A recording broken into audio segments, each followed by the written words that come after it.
اعوذ باللہ من الشیطان الرجیم بسم اللہ الرحمن الرحیم الحمد لأہلہ والصلاة والسلام علی اہلہا۔ ماہ مبارک رمضان اپنی برکتوں کے ساتھ ہمارے سر پہ سایہ فگن ہے۔ 13واں روزہ ہے۔ اللہ آپ کے روزوں کو قبول فرمائے۔ تمام حاضرین اور ناظرین کی اللہ رب العزت دعائیں قبول فرمائے۔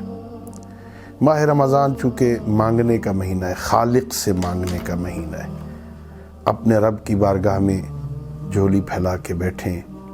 مانگنا کیا ہے، یہ ایک بہت بڑی بات ہے۔ ہمیں یہ بھی معلوم نہیں ہوتا کہ ہم نے اللہ سے مانگنا کیا ہے۔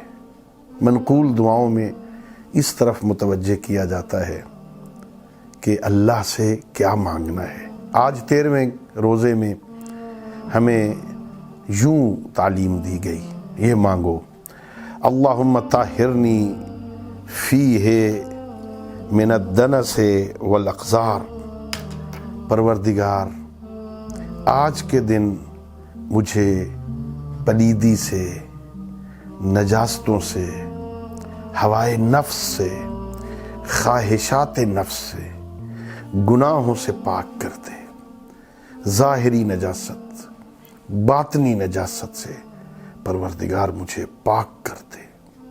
یہ نفس عجیب شے ہے، اسے مہار کرنا یہ بہت بڑا کمال ہے۔ بندہ نفس امارہ رکھتا ہو، اس سے نفس امارہ کو روند کے بندہ نفس مطمئنہ کی منزل پہ آ جائے، یہ بہت بڑی بات ہے۔ نفس ان النفس لامارۃ بالسوء، یہ تو زہر نفس ہمارا برائیوں کی طرف لے کے جاتا ہے بندے کو، اور اس سے بچنا بہت مشکل ہوتا ہے جب تک اللہ رب العزت کا خاص رحم، خدا کا کرم نہ ہو جائے بندے پہ۔ اس لیے ہم دعا کر رہے ہیں، پروردگار مجھے پلیدگی سے، مجھے نجاست سے، ظاہری اور باطنی سے، ہوائے نفس سے پاک کر دے۔ خواہشات نفس مجھ پہ غالب نہ آئیں، پروردگار اس سے مجھے نجات عطا فرما۔ وَصَبِّرْنِي فِيهِ عَلَىٰ کائنات الاقدار۔ پروردگار مجھے قضاء و قدر کے فیصلوں پر صبر عطا فرما۔ خیر و شر، پروردگار اس پر مجھے صبر عطا فرما، مجھے صابر بنا دے، تیرے فیصلوں پہ راضی رہوں۔ اللہ رب العزت تیرے فیصلے، جو تیرے قضاء ہے، جو تو نے مقدر کیا ہے، پروردگار اس پہ راضی رہے۔ یہ بھی معرفت کی بلند منزل ہوتی ہے۔ میرے محترم سامعین، بندہ اللہ کے فیصلوں پہ راضی رہے۔ اللہ رب العزت نے جو ہمارے لیے مقرر فرمایا ہے اس پہ بندہ راضی ہو۔ اللہ اس پہ ہمیں صبر عطا فرمائے، یہ بہت بڑی بات ہے۔ اللہ میرے کریم اللہ مجھے قضاء و قدر کے باب میں صبر عطا فرما، مجھے صابر بنا دے، میں تیرے فیصلوں پہ راضی رہوں۔ اور اللہم وفقنی فیہ للتقیٰ وصحبۃ الابرار۔ پروردگار اس آج کے دن میں مجھے تقوی کی توفیق عطا فرما، مجھے نیک لوگوں کی صحبت کی توفیق عطا فرما۔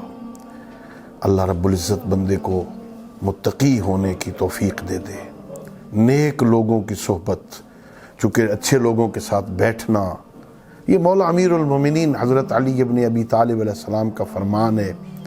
جب کسی بندے کو دیکھنا ہو نا یہ کیسا ہے، یہ دیکھو وہ کن کے ساتھ بیٹھتا ہے، اس کے دوست کون ہیں، اس کی نشست و برخاست کن لوگوں کے ساتھ ہے، ان لوگوں سے پتہ چلتا ہے یہ بندہ کیا ہے۔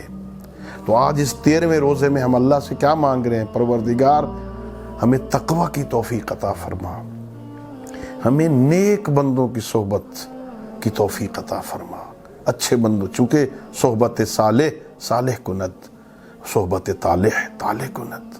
اچھے لوگوں کی صحبت، اچھے لوگوں کی ہم نشینی بندے کو نیک بنا دیتی ہے، اور برے لوگوں کی ہم نشینی بندوں کو برا بنا دیتی ہے۔ میرے محترم ناظرین اور سامعین، یہ یزید ابن معاویہ کا بیٹا جو معاویہ اپنے باپ کے تخت پہ بیٹھنے سے انکار کر رہا تھا نا، اس کے پیچھے اچھے لوگوں کی صحبت تھی، اچھے لوگوں کے ساتھ بیٹھتا تھا، انہوں نے بتایا تھا کہ یہ تخت، اس کے وارث کون ہیں، اس کے مالک کون ہیں، یہ کون اس کے حقدار ہیں۔ تو ہم بھی اللہ رب العزت سے مانگ رہے ہیں، پروردگار ہمیں نیک لوگوں کی صحبت کی توفیق عطا فرما، ہمیں تقوی کی توفیق عطا فرما، اور پروردگار آج کے دن میں تجھے اپنی مدد کا واسطہ ہمیں نیک لوگوں کی صحبت اختیار کرنے کی توفیق دے۔